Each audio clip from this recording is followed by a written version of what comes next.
Yes, indeed. Good evening, everybody. What's good? What's going on? Yes, indeed. Welcome to Triple Threat Wrestling Radio right here on Ustream.tv. Today's date is Friday, July 19th, 2013. I'm your host, Kenny C. here. Thank you for joining me on this weekend, midpoint of July. At least surpassing the midpoint, I should say. Hope everybody's having a good week, having a great start to the weekend thus far. Tonight on the show, I recap Raw, Money in the Bank, main event, Destination X, aka Impact, and SmackDown. And yes, for some reason, this is the 19th. And if memory serves me correctly, we about 2 weeks removed from 4th of July. And yet people still blowing fireworks like crazy. I'm telling you, people must have bought too many fireworks. That's just how I feel about it. That's my only logical exclamation. Clearly, you're not going to save them to next year, but before I get too far up topic here, um, I'm, I'm not sure if I'm going to have an interview scheduled tonight, but I do know I'll have an interview with Justin Overstreet and hopefully Mackenzie York next Friday night. Also, I'll talk about WWE 2K14 announcement. A legend will be featured on the game. Not only that, Randy Orton suffered an injury on SmackDown. We'll get into that. TNA has parted ways with two more wrestlers. We got so much to dissect into. And no, I'm not a doctor, but you get what I'm saying. We're going to start off with Money in the Bank this past Sunday night, which was at Philadelphia, ECW territory to be exact. I'm going to tell y'all a story about my Sunday night. So here I am. I live in Frankfurt. I traveled to Lexington like I always do on a WWE pay-per-view night on Sundays. I go there, hang out with my friend Andrew. He the one purchased the pay-per-views. He the one pays for it. You know, that's his thing. The only thing me and others can do is bring snacks or whatever, and then we're good. So here's the thing. And I have purchased pay-per-views online myself for a lot of years before I started going to Andrew's house. So usually, you purchase the pay-per-view, you're going to watch it, it ends up on the bill the following month, stuff like that. So I'm there, my friend Damien, Jonathan, and another friend of Andrew is there, right? And we sitting here waiting for the pay-per-view to come on. We already watched the pre-show, which, by the way, include the Usos versus Seth Rollins and Roman Reigns of the Shield. We already watched that match, which, by the way, was won by Rollins and Reigns. I just truly believe that the Usos may get another tag team title shot down the road, maybe at SummerSlam next month, but it was good to see them finally get the tag team title opportunity. It just wasn't their time right now. Maybe SummerSlam, bigger stage, one of the big pay-per-views of the year. Rollins and Reigns have been solid tag team champions thus far, but I feel like there's no other tag team that's together like the Usos. Now, obviously, they're twins and they're brothers. And they get more wrestling time than the Bella twins, but that's besides the point. But I feel like the Usos gonna get that shot, another shot down the road. Maybe SummerSlam. That's just my assumption. Now, another thing I want to get into is my story. So I'm at Andrew's house. We just finished watching the pre-show. and it's 5 minutes till 8 o'clock before the pay-per-view starts. So here we are. We sitting there watching the TV, waiting for it to come on.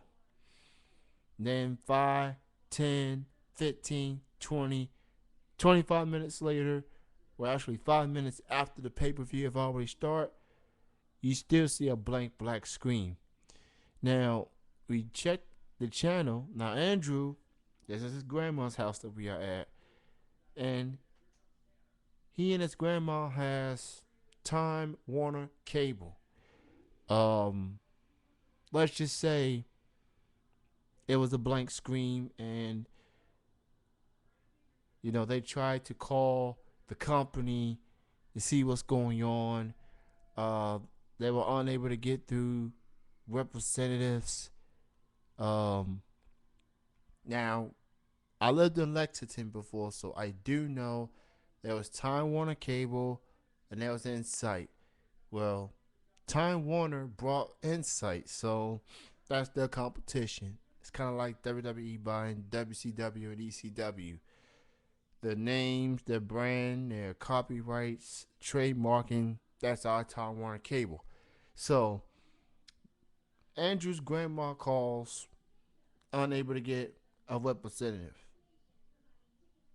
And then Andrew tries to call, and then we tried everything from maybe repurchasing it to we also tried what else we tried? We also unplugged the cable box and then plug it back in, and let's just say things just didn't work. So I'm not sure. I'm definitely gonna ask Andrew the next time I see him if Money in the Bank was added to the bill, because if it did, that's just bad. That's a bad. I wonder how many people in the Lexington area that tried to watch Money in the Bank through Time Warner Cable and was unable to. Out here in Frankfort, Kentucky, we have a Frankfurt plant board, but we don't purchase pay-per-views at the house. And you know, I and I'm trying to get the move back to Lexington, so it's one of the many reasons why I'm trying to move back to Lexington, so I don't have to drive 20, 35 miles extra to get there, especially on a Sunday night after I'm done working. And I'm also trying to work on the weekdays and step away for the weekends.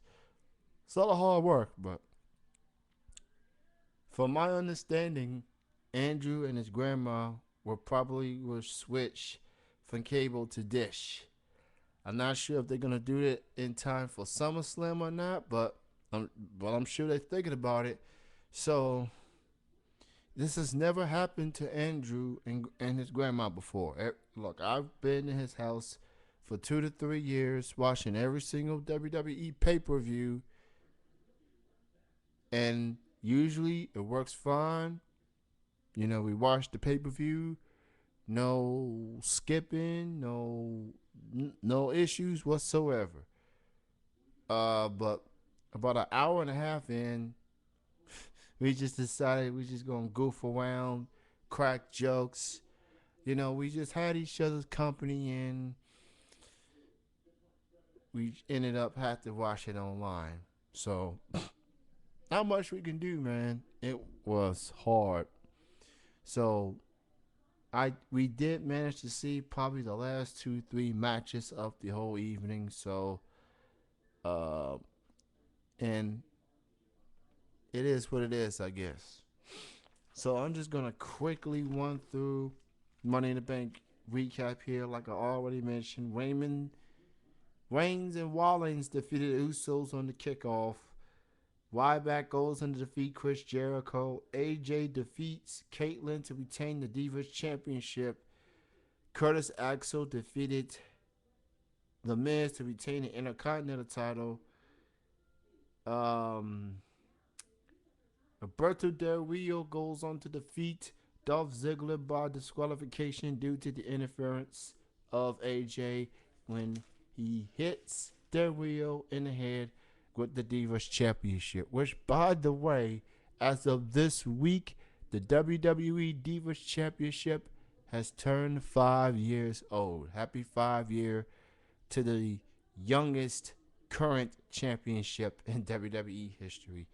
It's hard to believe it's been 5 years, and yet WWE has been referring to their female wrestlers as divas, and yet back in the day, it was noticed as the WWE Women's Championship, but they were labeled as divas. They were labeled as divas. And I saw a post earlier today by a Facebook friend, and I think it was a quote from Sunny, former WWE diva and a Hall of Famer, had some words to say about Rena Merrill, aka Sable. Uh, I'm sure a lot of fellas had a crush on Sable and Sunny back in the 1990s. I was more of a Sable fan than a Sunny fan. I mean, she wore black. She was feisty. She was fierce. And she was more of a wrestler than Sunny was. But the black jumpsuit, I mean, she made it look cool. She was, I, I, I, I will admit, I'm more of a Sable fan than a Sunny fan. Sonny is too busy being the Lindsay Lohan of wrestling, getting arrested every 2-3 months. Um. Also, let's see. John Cena went on to defeat Mark Henry by submission, retaining the WWE Championship. Then you had the Money in the Bank ladder matches. First, the World Heavyweight Championship briefcase, and it was nailed to, which included World Scholars, the Real Americans, Ray Barrett, and Fandango. Of course, the Real Americans referring to Antonio Cesaro, Jack Swagger. But the interesting part of that whole match was at the end when Cody Rhodes, who's been in WWE entering his, I believe, his 6th or 7th year, he's about this close, and then his World Scholars teammate pretty much turned his back on him. But like we all say when it comes to these matches, you got so much people in the ring. Every man, when it comes to a type of match like this, it's every man for himself. So he did what he had to do. And if it means step, if it means turn your back on your tag team partner in order to get possession of the briefcase, which guarantees you a World Heavyweight Championship opportunity anytime you see fit, so be it. Damien Sandow did what he had to do.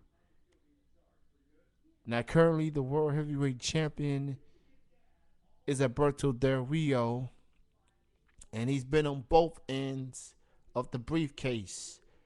He cashed it in, I believe it was on CM Punk SummerSlam back in 2011. And then he held the title for a few months before losing to, actually from August to November. He held it until Survivor Series. CM Punk wins. That began his 434 title reign as champion. And then, of course, Monday night, the Money in the Bank All-Star Ladder match. One of the highlights, obviously, the pay-per-view in-ring return of Rob Van Dam. Here's what's very interesting. A homecoming. It was a homecoming week for Rob Van Dam. On Money in the Bank, that was his first pay-per-view match in 4 years. Monday Night Raw this past Monday night, that was his first Raw match in 6 years. And SmackDown as of tonight, that was his first SmackDown match in 8 years. Homecoming week for Mr. Rob Van Dam. Now, obviously, another highlight was CM Punk looking to become the 3-time Three-time Mr. Money in the Bank. No one has ever, I believe, CM Punk's the only person to win it twice, let alone 2 years in a row, back to back. And you know there's been a lot of friction between Punk and Paul Heyman. For weeks leading up to MITB, CM Punk told Paul Heyman, I'm not your client. I'm your friend. I don't need your help. And then Punk gets attacked by Brock Lesnar. And then the following week, CM Punk wants to know if it was Paul Heyman that got Lesnar to attack him. Because of that, Paul Heyman, being the liar that he is, went on to say no. And then came Money in the Bank. Paul Heyman, you know this is money. This is not just Money in the Bank, ladies and gentlemen. It's Philadelphia, Pennsylvania. This is ECW territory. Now you know that a pay-per-view in Philadelphia, and he's not just gonna sit there and do nothing. Of course, he was there with Curtis Axel, but he wasn't gonna get involved. He wasn't gonna just sit back and watch CM Punk be on the verge of being the first ever 3-time Money in the Bank winner. Oh no! Came in there, distracted him, and he lived up to the E in ECW. He got a string shoving the letters multiple times towards CM Punk's head, which led to having him have 13 stitches. 13 stitches on the top of his head. But in the end, it's Randy Orton that picks up the victory. He's now in possession of the WWE Championship Money in the Bank briefcase. I made my predictions last Friday on the show, and I nailed it to Brian Orton. And if memory serves me correctly, I picked Daniel Bryan to win. Not the case. But I feel like Randy Orton's been taking a back seat for way too long. It's good to see him win that briefcase. It's good to see him now have a shot. And he made it clear on Monday night. He's not gonna make the same mistakes Cena did. So good for the Viper, good for the Randy Orton. Sending a message and coming for that title, Cena, or to anyone that has the belt, which is most likely going to be Cena leading up to SummerSlam. Orton versus Bryan would be alright, but we'll get into what led to having Cena versus Bryan at SummerSlam as I now shift gears, take a break from the recapping for a moment, and go on to get into all you video gamers out there. As you all know, WWE 2K14 going to be coming out on October the 29th. Going to be available for PlayStation 3, Xbox 360, and from my understanding, it'll be available in the next generation consoles as PlayStation 4 and Xbox One. The announcement was made that WWE legend The Ultimate Warrior will be included in the video game. Now, WWE 2K14. Here's the catch. In order to have Ultimate Warrior as a playable character, all you got to do is pre-order the game before October 29th. That's all you got to do. It's kind of like last year's game. You have to pre-order the game in order to get Iron Mike Tyson.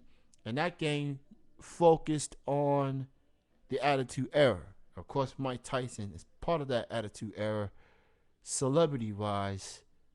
But Ultimate Warrior, let's face it, WWE and Ultimate Warrior has had a complicated relationship since he parted ways with that company back in the 1990s. But it looks like this may be the sign of burying the hatchet, to say the least. I mean, kind of like 2 years ago, with Brock Lesnar was a playable character in WWE 2K12. I have WWE 2K12, 2K13. I will get 2K14. So you notice there's a trend here of wrestlers being playable characters. Now, I'm not just going to say that Ultimate Warrior is going to all of a sudden make appearances on WWE. I'm not going that far. But you know what they say in this wrestling business, never say never. So I will be surprised. Because Vince McMahon has burned bridges with a lot of people throughout the years. He's burned a lot of bridges. Vince McMahon is hard to deal with, but when you perform well, when you fill those seats, when you got big time matches, ain't not much to complain that much about. And I believe Warrior has, but I don't know. Maybe it's deeper than deeper than that. Maybe it was just the politics. Maybe it's just a determinant of what the character, the Ultimate Warrior, should be. I don't know. I don't read online like crazy, like a lot of people do. But at least there's a sign of maybe this is the burying the hatchet. It's a good look. Got no problem with it. Of course, I do plan to pre-order my copy at some point. But hey, I got it till October 29th, so I'm in no rush. My focus right now is to pre-order Madden 25, and then NBA 2K14, and then WWE 2K14. So it's going to be a busy October for 2K Sports. Of course, 2K Sports, this is going to be their first wrestling video game that they're doing. And I'm looking forward to that, getting more info. The Rock, obviously, is going to be on the cover. But this coming game will focus on the current talent, unlike last year. Now, let's go ahead and recap Monday Night Raw.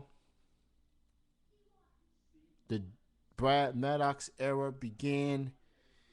You had Maddox, you had Cena, you had Orton, you had Fandango. And like Orton said, he wasn't going to make the same mistakes Cena did. He said he's going to do it when he least expect it. But hey, anyone could be champion between now and next year's Money in the Bank. So, but Cena's the champion.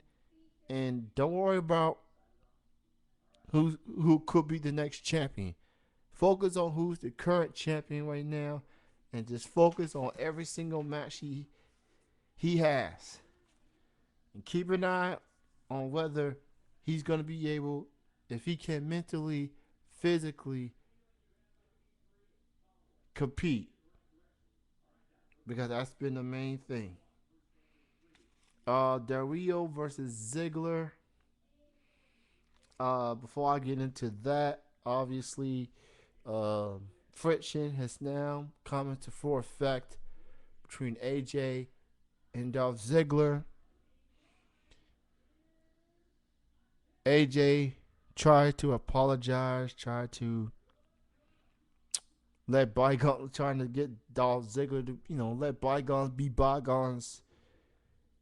But Dolph Ziggler made it clear. And this trend just continues with AJ. Dolph Ziggler decided to break up with AJ. The last thing you want to do is be on the bad side of that Black Widow known as AJ. As Kane, as CM Punk, as John Cena, and anyone else I'm missing. Oh, Daniel Bryan too. Ask all those four guys how things turn out when you break up, or when you get the notion that you don't want a long-term relationship. It's one thing to make a mistake,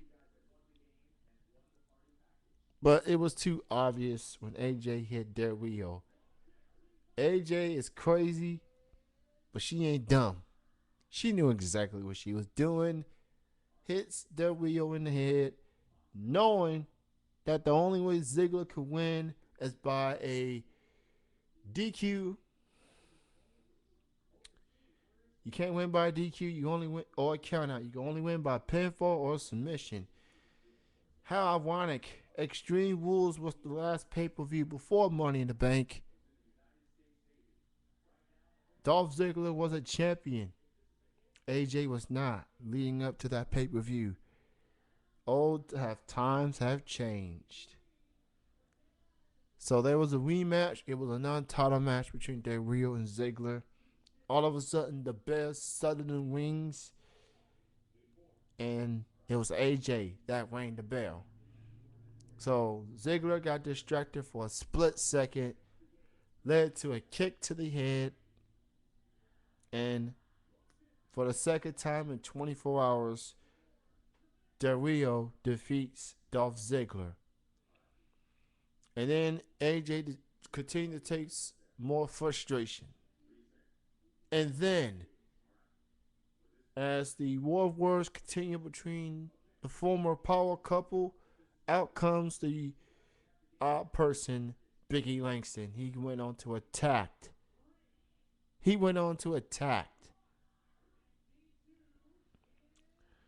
Dolph Ziggler. And I'm sure for the last, we're in July. For the last nearly 7+ months, all these times he's been taking a backseat, being the third person. Three's a crowd, that type of feel. Having to watch AJ and Dolph Ziggler kiss and smooch while he's doing the dirty work. I'm sure he wanted to put that big ending on Dolph Ziggler on many occasions. And this past Monday, he got a chance to do just that. And let's face it, AJ, Biggie, good friends since their FCW days. Not a surprise there. Yeah, Mark Henry, 24 hours removed. And oh, by the way, Brad Maddox has given John Cena the opportunity to handpick his opponent for SummerSlam for the WWE Championship. And we'll get into the reactions and all that in just a moment. But Mark Henry, he wanted to plead his case. And let's just say the Shield, they didn't want to hear none of that. They went on to attack Mark Henry. And when there's a 3-on-1, when they get the numbers are in their favor, they are tough to stop. Mark Henry learned the hard way. Mark Henry, in the back of his t-shirt, it reads, "That's what I do." Where what the Shield have done, that's what they do. The Hounds of Justice, all three champions. Mark Henry, you got inducted into the Justice Hall of Fame, courtesy of the Shield. What a match it was between Jericho and Rob Van Dam. Two veterans. Okay. And that was made by Brad Maddox. And gotta give Maddox some props, man. What a match it was. I mean, RVD stepped up. Chris Jericho stepped up. I mean, these guys are getting there with age. I'm assuming both men are in their late 30s and early 40s. That's for sure. But they certainly didn't look like some old men. They handled their business. Gotta give them huge props on that. I mean, what a match it was between those two men. Sensational stuff. Indeed. Wow. I'm at WWE.com, and there's an interview with the Ultimate Warrior on WWE.com. Boy, though, I wish I had time to get into that, but maybe later in the hour I will get into that. Just maybe. But that Jericho and RVD match, Monday Night Wars has some big matches this year. Cena versus Ziggler, Rollins versus Bryan, Jericho versus RVD.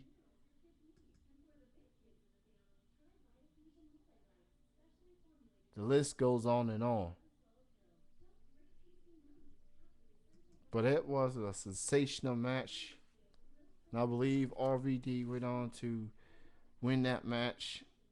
R-Truth goes on to get attacked by the Wyatt family. First Kane, and that R-Truth. The Usos went on to defeat the Real Americans. That's interesting. A team is called the Real Americans, right? And on one end, Jack Swagger is a born American. And Antonio Cesaro just so happens to live in America. But he's born Switzerland. And he does know, was it?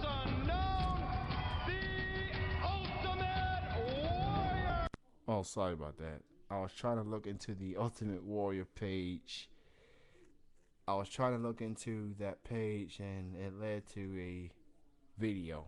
I didn't think it was. I thought it was a written interview, but it's a actual interview. I believe Chloe is calling in right now. Let's get her on. I believe I'm joined with Chloe right here, right now. Hello.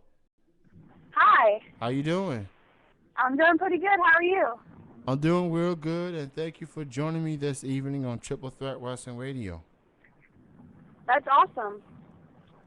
So let's go ahead. I am. Oh, go ahead. Go ahead. No, you go ahead. I'm the NFW Women's Champion. That's awesome. Congratulations on that. We'll definitely get into that in just a moment.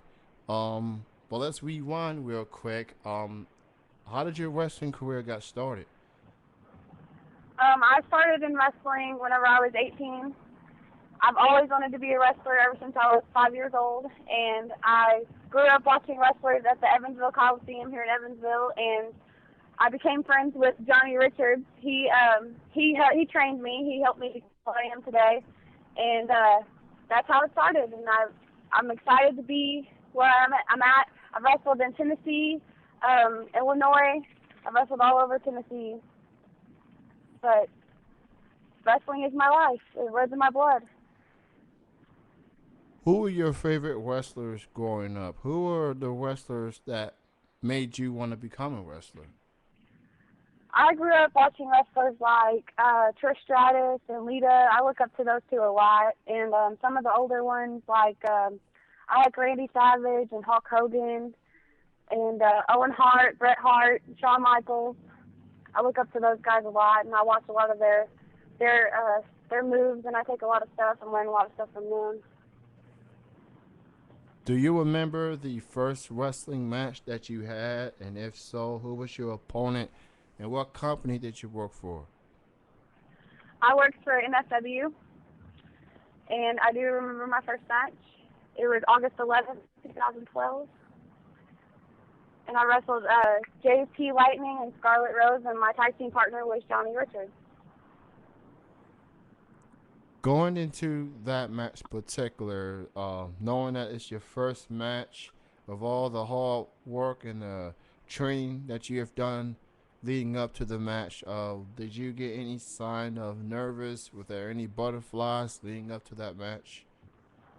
I was nervous to be in front of a crowd for the first time, but I really wasn't nervous wrestling the people I was wrestling because I knew that I was going to beat them anyway, so because I'm just that good. So I wasn't really nervous about them. I was more nervous about being in front of the crowd. Absolutely. And, you know, it's kind of like you know, being a compete entertaining in front of an audience is definitely could be nerve wracking. But I guess once you made that entrance to the wing, the nerves went away and you just went on and handle your business. Right. So how does it feel to be the women's champion as of this moment? How do you feel about that right now? I feel amazing. I feel like I deserved it. I wanted to be a wrestler more than anything I've ever wanted in my life, and I'm so glad that I got the opportunity to become a wrestler and live my dream. And I hope that I go really long with it, and maybe one day be in WWE. But if I don't, it's okay too because I'm living my dream now. So either way, I win. But I feel really good about being the women's champion. I feel like I've earned it. I worked really hard for it, and I'm looking forward to anybody's butt that wants to take it from me. August 24th is our next show. I'll be wrestling Lady Vendetta to defend my title.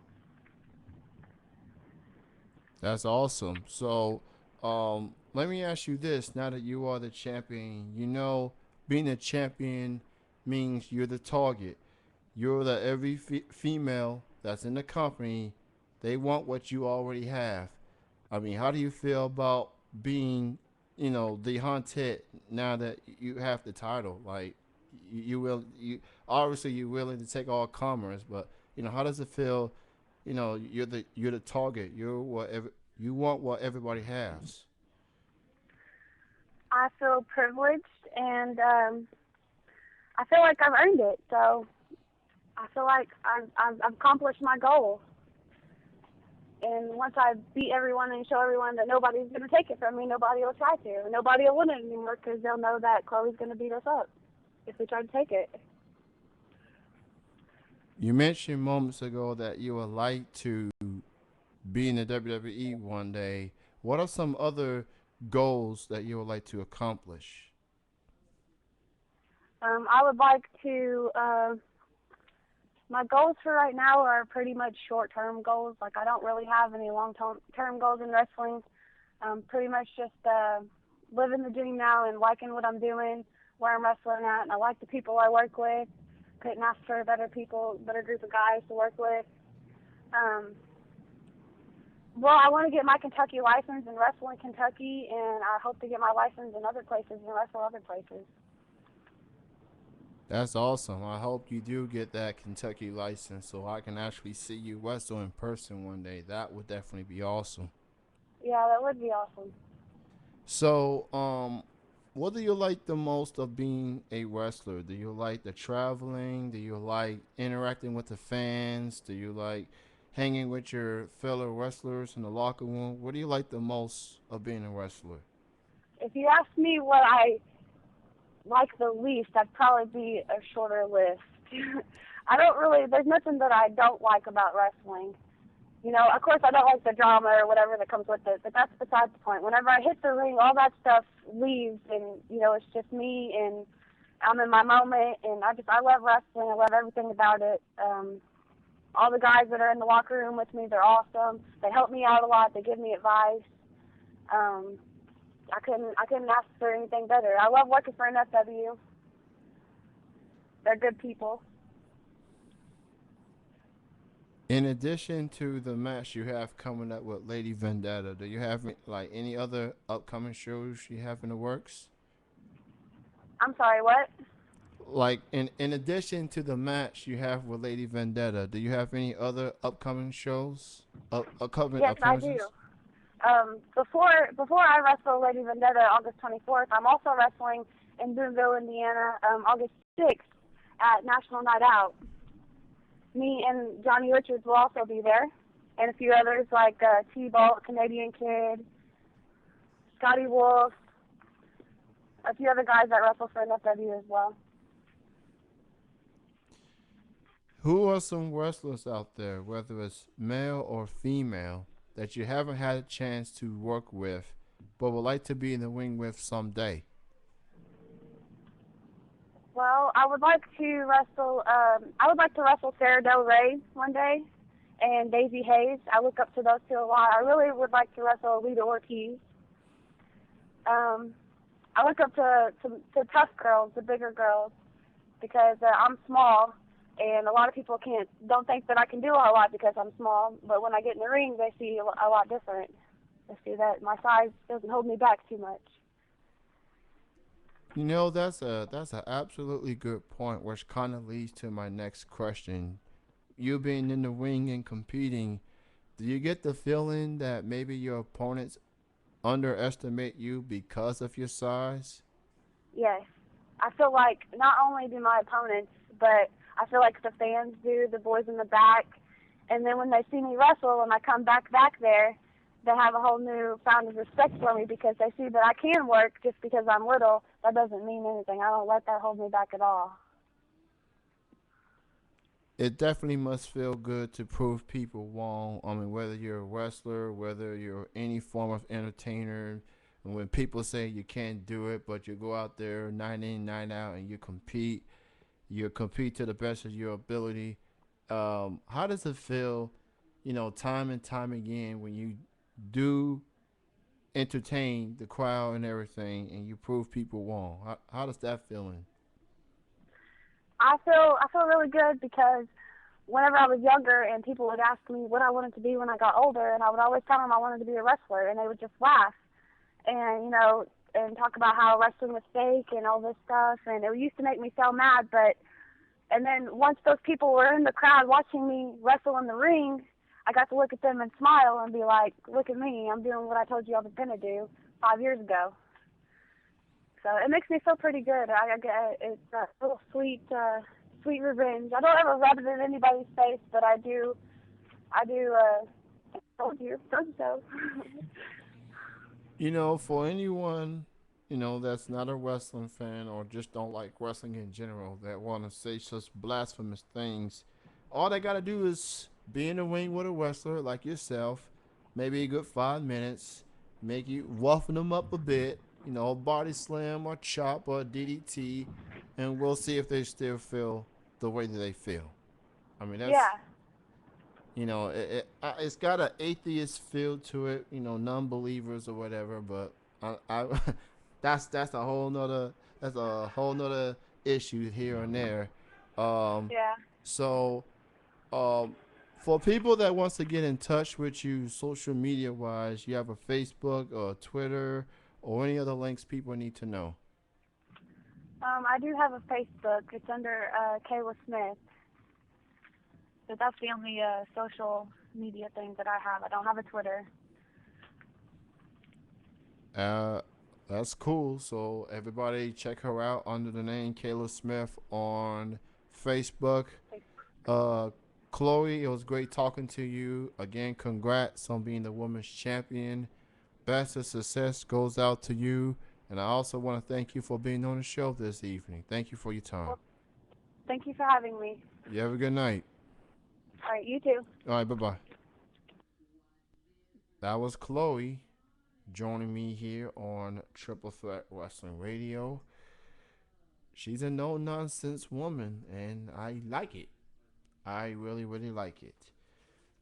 Chloe will be in action against.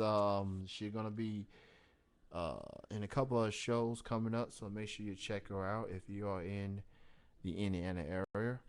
Justin Overstreet will be my guest next week. Hopefully, I can get his wife Mackenzie York in there as well. But as I was saying, I was recapping Monday Night Raw. Usos defeat the Real Americans. Christian defeated Damian Sandow. Sandow then gets attacked by now former best friend Cody Rhodes. Wait a minute. Naomi defeats Brie Bella, and then we know it's coming. Lesnar versus Punk at SummerSlam, but Lesnar actually Punk may have had additional injuries added to the 13 stitches at the top of his head. You probably get an update on that on Wall next week. And of course, uh, let's see. Oh yeah, Cena made his decision. His decision is to face Daniel Bryan for the WWE Championship. So Daniel Bryan's not Mr. Money in the Bank, but at least he's in the hunt. That's all that matters. Um, and what's interesting about this matchup between Cena and Daniel Bryan, clearly Cena is no stranger to giving Daniel Bryan opportunities. I believe it was back in 2009 or was it 2010? I'm not sure. It was at SummerSlam, the Nexus versus Team WWE, and Cena was looking for one more partner, and he chose Daniel Bryan, and that was 2010. Okay, 2010, which was pretty much the beginning of a pretty good career for Daniel Bryan. He's been a U.S. champion, Money in the Bank, World Heavyweight Champion, Tag Team Champion, and now Cena picks Daniel Bryan once again. This time to face him for the WWE title. After the year that Daniel Bryan has had, it's long overdue with all the CM Punk title reign and then The Rock and now Cena. This is going to be the more intriguing title defense for John Cena in this current reign that he's in. He's dealt with powerhouses such as Ryback and Mark Henry. Now you're going up against a submission specialist in Daniel Bryan. So I'm definitely looking forward to that match. Cena versus Bryan for the WWE title at SummerSlam. Let's see. R-Truth gets attacked by the Wyatt family. I think I've already got into that. Orton. Yeah, he won. Beat Fandango. Yeah, he did. Main event. Christian defeated Fandango and Justin Gabriel and Heath Slater match, and then a no contest due to interference of the Wyatt family. So let's recap of the Wyatt victims. Kane, R-Truth, and now Justin Gabriel and Heath Slater. Now on to Destination X. Gail Kim and Mickey James have a confrontation. Bound for Glory series match. Austin Aries defeated Bobby Roode by pinfall, earning him 7 points. And then you had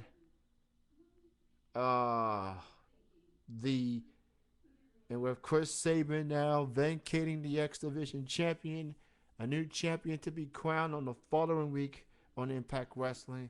Destination X. Sanjay Dutt defeated Homicide and Petey Williams. Manic defeated Chavo Guerrero and Kenny King. And some dude, formerly known as Trent Barella, defeated Rockstar, Spud, and Rubix. So it's going to be Dutt versus Manic versus Craig Marceluno for the X Division title next week. Main Event Mafia was in attendance. Aces and Aces were in attendance. And it was Sabin versus Bully Ray for the World Heavyweight Championship. What a battle it was. Here's my problem with this current Main Event in Mafia. You got Joe and Angle and Sting and Magnus in suits. But Rampage Jackson can't be dressed up. He gotta wear camouflage pants. He gotta wear camouflage pants and some black t-shirt. He can't wear a suit. And he's the only black person in Main Event Mafia. Gotta have him look like a gangster and a thug. I mean, at least let the guy dressed up in a suit. Now maybe Rampage don't have a lot of suits, but the dude is not only a professional wrestler in training, but he's a MMA fighter and a lot of things. I think he can afford to purchase himself a suit. I'm just saying. It don't have to be super expensive. But I'm just saying. Chris Sabin, what a feel-good story. He's become the feel-good story of professional wrestling 2013. The man has been on the shelf for most of the previous 2 years due to torn ACLs. Now look at him. He wins the X Division title twice, vacated for an opportunity for the world title against Bully Ray, and with a smash of a hammer in the head, he pins Bully Ray and becomes the new TNA World Heavyweight Champion. Second year in a row, a wrestler vacates the X Division title for a shot at the world title. Chris Sabin has been part of TNA since the beginning. He is a 6-time X Division champion, a tag team champion with Alex Shelley as part of the Motor City Machine Guns, and now the Michigan native getting the job done. He did something that the University of Michigan could not do over Louisville, and that's being a world champion. Congrats to Chris Sabin. Long overdue. That concludes your Destination X recap. Now, TNA clean house. A few weeks ago, released Taylor Hendricks, Christian York, Joey Ryan, and Crimson. Now they clean up. Oh, and Madison Wayne too. Now they clean up house again. They went on to release Aces and Eights member DOC, former knockout champion Tara. How many knockouts are left? The division? You got Gail Kim, Mickey James, Lady Tapa. You know, she a gut check winner last time I checked. That's 3. That's Taryn Terrell and ODB. So you pretty much got 5 women left in the roster, and yet I still think they're a better division than the Divas. They only have 5 women though, and 4 of them, one is the developmental territory. I'm just saying. But thing with TNA is all this talk about. I guess it shows that gut check ain't guarantee you squat, because 2 gut check winners have been cut from their contract. One who's pretty much getting their age, and the other is young and in her prime. Taylor Hendricks, y'all let her go. And maybe I'm saying this because she's a former fan of the show, but TNA done messed up on that one. And I'll just leave it at that. I want to get to the SmackDown recap real quick.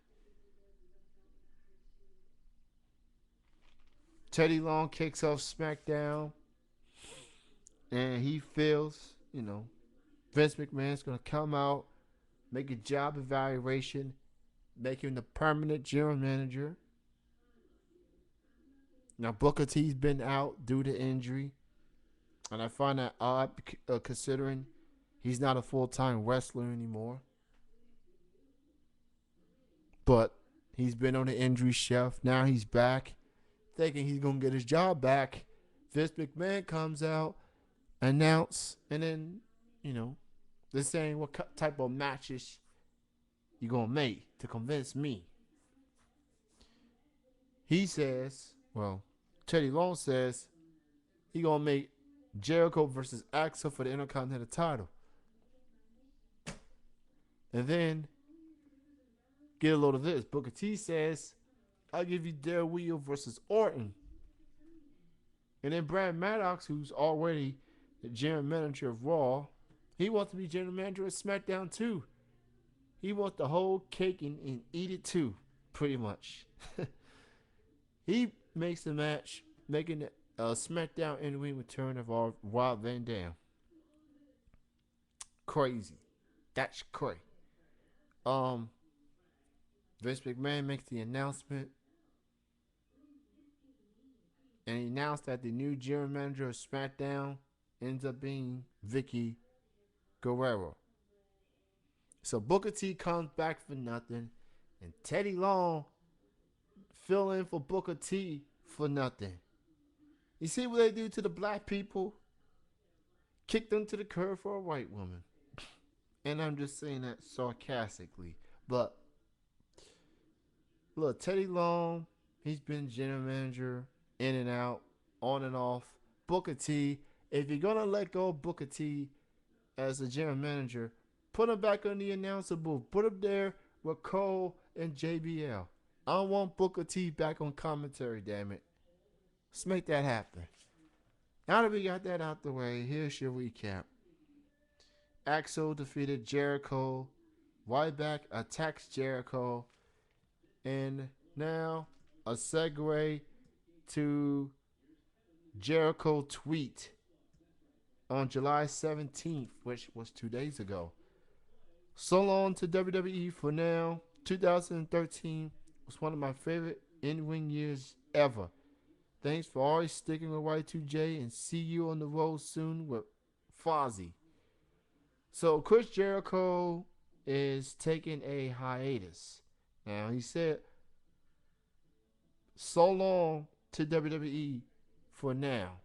He's going to go on tour with Fozzy, and then he'll probably come back later this year, probably right on time for Survivor Series. That's just my assumption. So, also, Miz interviewed Paul Heyman, or sort of, and then Axel goes on to I've already mentioned that already. RVD defeated Darren Young. Dolph Ziggler defeated Jack Swagger. And Dolph Ziggler apologized for not breaking up with AJ sooner, which led her to a meltdown.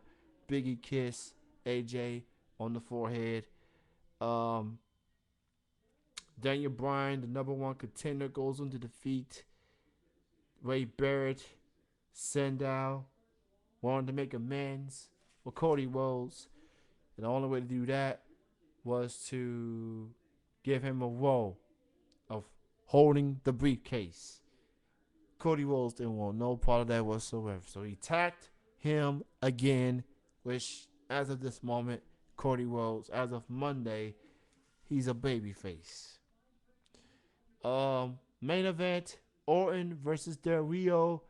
The good news for Randy Orton, he won the match. The bad news, he got injured. And here's a tweet from Randy Orton on July 17th. Hey, remember when I said don't listen to the net? I'm fine. Del Rio's kicks are hard as hell, and I caught one to the neck. Part of the job. So who knows how long Randy Orton is going to be out of action. But I'm sure, WWE's been keeping you posted with that. He is the Money in the Bank winner for the WWE Championship. So at least for John Cena's sake, he don't got to worry about Randy Orton for now. Who knows if he say he's fine, but we all know those kicks are lethal from Del Rio. Ask Dolph Ziggler at Extreme Rules and tell you how them kicks feel. I'm telling you, man. I say Sheamus got the hardest kicks. I'll give Del Rio a second. I thought it funny that WWE, they don't have Randy Orton using his punt kick anymore. But it's not like the punt is more vicious than the kicks. I mean, Del Rio has done that kicks to a lot of people, and they don't get concussed.